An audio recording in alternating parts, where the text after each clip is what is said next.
বিসমিল্লাহির রহমানির রহিম। প্রিয় শিক্ষার্থীবৃন্দ, আশা করি তোমরা সকলেই ভালো আছো। আমি আল্লাহর রহমতে ভালো আছি। যে আজকে আমাদের আলোচনার বিষয় হচ্ছে পরিণীতি সুশাসন বিষয়ের যে পরিণীতির ও সুশাসনের পরিধি ও বিষয়বস্তু সম্পর্কে আমরা জানব। যে আমরা জানি যে পরিণীতি মূলত একটি নাগরিকতা বিষয়ক বিজ্ঞান। নাগরিকের সামাজিক ও রাজনৈতিক কার্যাবলী মূলত পরিণীতির মুখ্য আলোচনার বিষয়। পরিণীতির সংজ্ঞা বিশ্লেষণ করলে আমরা দেখতে পাই যে নাগরিকতার সাথে জড়িত সকল বিষয় নিয়ে পরিণীতি আলোচনা করে থাকে, অর্থাৎ নাগরিকের জীবন ও কার্যাবলী যতদূর বিস্তৃত, পরিণীতির আলোচনা ও পরিধিও কিন্তু ততদূর বিস্তৃত। যে আমরা এখানে দেখতে পাচ্ছি যে পরিণীতির আলোচনার বিষয়ে যে পরিধি বিষয়বস্তুতে দেখতে পাচ্ছি যে এটি নাগরিকতা বিষয়ক একটি বিজ্ঞান। আমরা আগেও বলেছি যে এটি নাগরিকতা বিষয়ক বিজ্ঞান, অর্থাৎ নাগরিকের উত্তম ও পূর্ণাঙ্গ জীবন প্রতিষ্ঠা করা বা জীবন দান করাই কিন্তু পরিণীতির মূল আলোচনার বিষয়। সুনাগরিকের দায়িত্ব, কর্তব্য এবং সচেতনতাবোধ সম্পর্কে এবং সুনাগরিক হতে হলে একজন নাগরিকের কী কী গুণাবলীর প্রয়োজন সমস্ত কিছুই কিন্তু পরিণীতি আলোচনা করে থাকে। যে নাগরিকের অর্জন কি অর্জন করবে, কি বিলোপ সাধন হবে, এবং সুনাগরিকতা এবং নাগরিকের অধিকার, কর্তব্যবোধ এবং নাগরিকের অতীত, বর্তমান, ভবিষ্যৎ সমস্ত কিছু নিয়েই কিন্তু পরিণীতি আলোচনা করে থাকে। তাহলে আমরা জানি যে এটি একটি নাগরিকতা বিষয়ক বিজ্ঞান। নাগরিকের অতীত, বর্তমান, ভবিষ্যৎ, স্থানীয়, জাতীয় সমস্ত দিক নিয়েই কিন্তু পরিণীতি আলোচনা করে থাকে। যে একজন সুনাগরিক হতে হলে একজন নাগরিকের কী কী গুণাবলীর প্রয়োজন, তার সচেতনতা বোধ, দায়িত্ববোধ প্রভৃতি সম্পর্কে কিন্তু পরিণীতি আলোচনা করে থাকে। আবার আমরা দেখি যে পরিণীতি আলোচনার বিষয়বস্তুতে আমরা আরও দেখতে পাচ্ছি যে এটি মানব সভ্যতার একটি আদি সংগঠন। অর্থাৎ যে আমরা জানি যে আমরা সকলেই কিন্তু একটি পরিবারে বসবাস করে থাকি। প্রথমতই আমরা একটি পরিবার থেকে জন্মলাভ করি।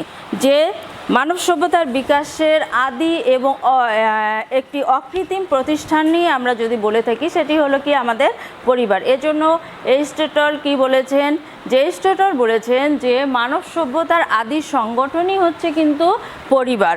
যে হয়তোবা আজকে আমরা সময়ের স্রোতে বিবর্তনের ধারায় আজকে আমরা কি পরিবার থেকে একটি রাষ্ট্রে পরিণত হয়েছি, কিন্তু পরিণীতি তাই পরিবারের বর্তমান দিক, অতীত দিক এবং ভবিষ্যৎ সম্পর্কেও কিন্তু আলোচনা করে থাকে। যে পরিণীতি তাই পরিবারের সমস্ত কিছু নিয়ে আলোচনা করে থাকে। এই পরিবারের উৎপত্তি কোথা থেকে হলো, এর প্রকৃতি কীরকম, মানুষের প্রকৃতি কীরকম, মানুষের সামাজিক মূল্যবোধ, রাষ্ট্রের প্রকৃতি, উৎপত্তির ইতিহাস, বিকাশের ধারা সমস্ত কিছুই কিন্তু পরিণীতি আলোচনা করে থাকে। তাহলে আমরা মানব সভ্যতা আদির সংগঠন যদি জানি, যে মানব সভ্যতা আদির সংগঠন হচ্ছে একটি পরিবার। যে পরিবার থেকে আমরা কী করছি, যে সময়ের স্রোত বেয়ে বিবর্তনের ধারায় আজকে আমরা কি রাষ্ট্রে পরিণত হয়েছি। আজকে বিভিন্ন রাষ্ট্রে বিভিন্ন সংগঠন, বিভিন্ন প্রতিষ্ঠান কিন্তু গড়ে উঠেছে, কিন্তু পরিণীতি সেই পরিবারের বর্তমান রূপ, অতীত রূপ এবং সেই পরিবারের কার্যাবলীগুলো সম্পর্কে আলোচনা করে থাকে। আবার আমরা দেখতে পাচ্ছি যে পরিণীতি বিষয়বস্তুতে রাজনৈতিক প্রতিষ্ঠান সম্পর্কে এটি আলোচনা করে থাকে। অর্থাৎ আমরা পরিণীতি যদি পাঠ করি তাহলে তোমরা নিজেরাও পাঠ করে দেখতে পাবা যে রাজনৈতিক প্রতিষ্ঠান সম্পর্কে এটি আলোচনা করে। অর্থাৎ রাষ্ট্রের সংজ্ঞা, রাষ্ট্র কাকে বলে, এর প্রকৃতি কী, অর্থাৎ এটি কোথা থেকে উৎপত্তি হয়েছে, এর ইতিহাসটি কী, সমস্ত কিছুই কিন্তু পরিণীতি আলোচনা করে থাকে। এর শ্রেণীভেদ অর্থাৎ সংবিধান সম্পর্কে কিন্তু পরিণীতি আলোচনা করে থাকে এবং সংবিধানের শ্রেণী বিভাগ বা সংবিধান কী, সংবিধানের সংজ্ঞা সম্পর্কে পরিণীতি আলোচনা করে থাকে। আবার সরকার কি, সরকারের বিভিন্ন অঙ্গ সংগঠনগুলো কী কী এবং সে সম্পর্কেও কিন্তু পরিণীতি আলোচনা করে থাকে। এবং নির্বাচক মণ্ডলী কী এবং নির্বাচক মণ্ডলীর রাজনৈতিক দল, তারপর হচ্ছে জনমত সমস্ত কিছুই কিন্তু পরিণীতির আলোচনার বিষয়। তাহলে আমরা এটিকে বলে থাকি যে রাজনৈতিক প্রতিষ্ঠান সম্পর্কে আলোচনা করে থাকে। তাহলে আমরা দেখলাম যে এটি রাজনৈতিক প্রতিষ্ঠান বলা হচ্ছে কারণ একটি রাষ্ট্রের উৎপত্তি কোথা থেকে হয়েছে, আবার এই রাষ্ট্রের শ্রেণীবিভাগ, এটির আদি অর্থাৎ আবার দেখা যাচ্ছে যে সেই রাষ্ট্রের উৎপত্তি, ইতিহাস সমস্ত কিছুই কিন্তু পরিণীতির আলোচনার বিষয়বস্তু। যে এটিকে আবার বলা হচ্ছে রাজনৈতিক তত্ত্ব সম্পর্কে আলোচনা করে। পরিণীতি কিন্তু একটি কি, যে এটি বিভিন্ন রাজনৈতিক তত্ত্ব নিয়েই কিন্তু এটি আলোচনা করে থাকে। সামাজিক ও রাজনৈতিক বিমূর্ত বিষয় নিয়ে আলোচনা করে থাকে। আমরা আগেও বলেছি যে পরিণীতি একটি কি বিষয়, সামাজিক বিজ্ঞান বলা হচ্ছে, যে এটি আইনের প্রকৃতি, সংজ্ঞা এবং উৎস কোথা থেকে, এর আইনের প্রয়োজনীয়তায় বাকি সমস্ত কিছুই কিন্তু পরিণীতি আলোচনা করে থাকে। আবার একজন মানুষের নৈতিক দিকগুলো বা নৈতিক গুণগুলো কি কি এবং তার কি কি গুণ থাকা উচিত সমস্ত কিছুই কিন্তু পরিণীতি আলোচনা করে থাকে। এবং আমরা দেখি যে অর্থাৎ একজন নাগরিকের স্বাধীনতা, সাম্য, যে তার রক্ষা কবচগুলো কি কি, যে একজন মানুষের স্বাধীনতার কি কি প্রয়োজন, স্বাধীনতা যদি সে ভোগ করতে চায় সেগুলো সে কীভাবে রক্ষা করতে পারবে সেগুলো সম্পর্কেও কিন্তু পরিণীতি আলোচনা করে থাকে। এবং সাম্য কাকে বলে, সাম্যের উৎপত্তি কোথা থেকে এবং পরিণীতির সঙ্গে সাম্য ও স্বাধীনতার সম্পর্ক কি, সমস্ত কিছুই কিন্তু পরিণীতি আলোচনা করে থাকে। আবার দেখা যাচ্ছে যে আমরা আরও দেখতে পাই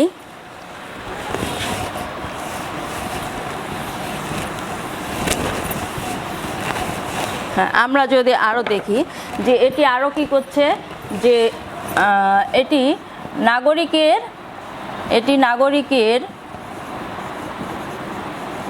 নাগরিকের স্থানীয় দিক সম্পর্কে আলোচনা করছে। স্থানীয় দিক অর্থাৎ এটি নাগরিকের স্থানীয় দিক সম্পর্কে আলোচনা করে থাকে। যে একজন নাগরিকের স্থানীয় দিক অর্থাৎ উপজেলা পরিষদ, ইউনিয়ন পরিষদ, একজন আদর্শ নাগরিক যদি হতে হয় কেউ, তাকে অবশ্যই ইউনিয়ন পরিষদ অর্থাৎ উপজেলা পরিষদ, সিটি কর্পোরেশন সমস্ত কিছু সম্পর্কে তার জ্ঞানের প্রয়োজনীয়তা রয়েছে। তাহলে এই একজন আদর্শ নাগরিক হতে হলে তাকে কী করতে হবে, যে নাগরিকের এই স্থানীয় দিকগুলো সম্পর্কে পরিণীতি আলোচনা করে, যার ফলে মানুষ পরিণীতি যদি আমরা পাঠ করি তাহলে এই স্থানীয় দিকগুলো সম্পর্কে আমরা জানতে পারবো। আবার দেখা যাচ্ছে যে এটি নাগরিকের জাতীয় দিক সম্পর্কেও আলোচনা করে।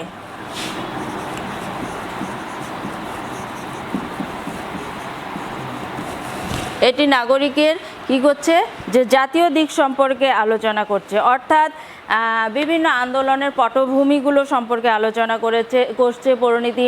স্বাধীনতা আন্দোলন, তারপর জাতীয় স্বাধীনতা আন্দোলনের ধাপে ধাপে বিভিন্ন নেতার অবদান সম্পর্কেও কিন্তু পরিণীতি আলোচনা করছে এবং বিভিন্ন গুরুত্বপূর্ণ ঘটনাসমূহ সম্পর্কেও কিন্তু পরিণীতি আলোচনা করে থাকে।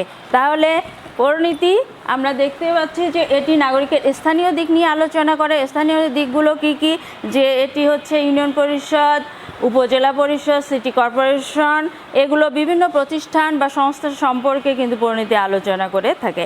আবার দেখা যাচ্ছে এটি নাগরিকের জাতীয় দিকগুলো নিয়ে আলোচনা করে, অর্থাৎ নাগরিকের জাতীয় বিষয়গুলো অর্থাৎ একটি ইতিহাস সম্পর্কে আলোচনা করে থাকে, এটি কোথা থেকে উৎপত্তি হয়েছে এবং জাতীয় স্বাধীনতা আন্দোলনের বিভিন্ন রূপ সম্পর্কে আলোচনা করে। বিভিন্ন ঘটনা সমূহ যেগুলো আলোচিত ঘটনা, বিভিন্ন বিষয়গুলো রয়েছে সেগুলো সম্পর্কে কিন্তু পরিণীতি আলোচনা করে। আবার দেখা যাচ্ছে এটি কিন্তু নাগরিকের আন্তর্জাতিক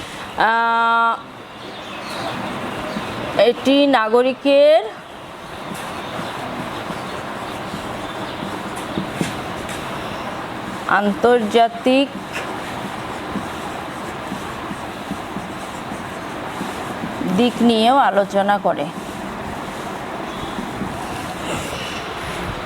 দেখা যাচ্ছে যে এটি নাগরিকের কি করছে, যে আন্তর্জাতিক, আজ আমরা কি স্থানীয় জাতীয় গণ্ডির সীমানা পেরিয়ে কিন্তু আজকে আমরা কি হয়েছি, যে আন্তর্জাতিক পরিমণ্ডলে কিন্তু আমরা রূপ নিয়েছি, যেটির মাধ্যমে দেখা যাচ্ছে যে আমাদের বিভিন্ন যে আমাদের দেশগুলো রয়েছে, আমাদের পাশাপাশি যেসব দেশ রয়েছে সেসব দেশের সঙ্গে আমাদের যে বন্ধুত্বপূর্ণ সম্পর্ক, সুসম্পর্ক, যার এই বন্ধুত্বপূর্ণ সম্পর্ক রক্ষা করার জন্য আমরা কি করেছি, যে বিভিন্ন জাতিসংঘ গড়ে তুলেছি, যেটির মাধ্যমে প্রত্যেকটি দেশকে কি সাহায্য সহযোগিতা করতে পারবে। পরিণীতি কিন্তু সেই সম্পর্কে কিন্তু আলোচনা করে থাকে।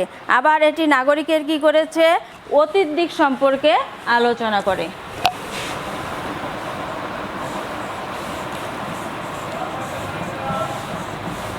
এটি নাগরিকের অতীত দিক সম্পর্কে আলোচনা করে,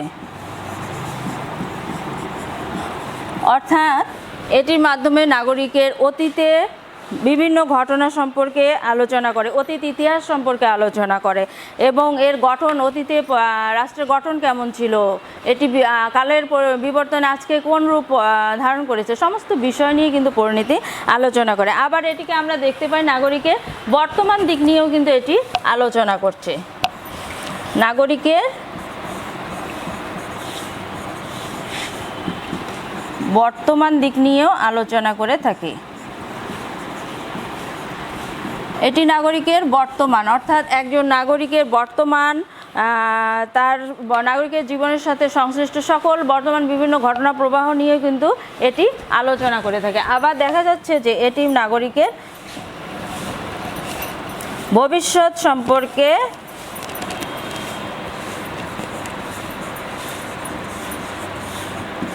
আলোচনা করে।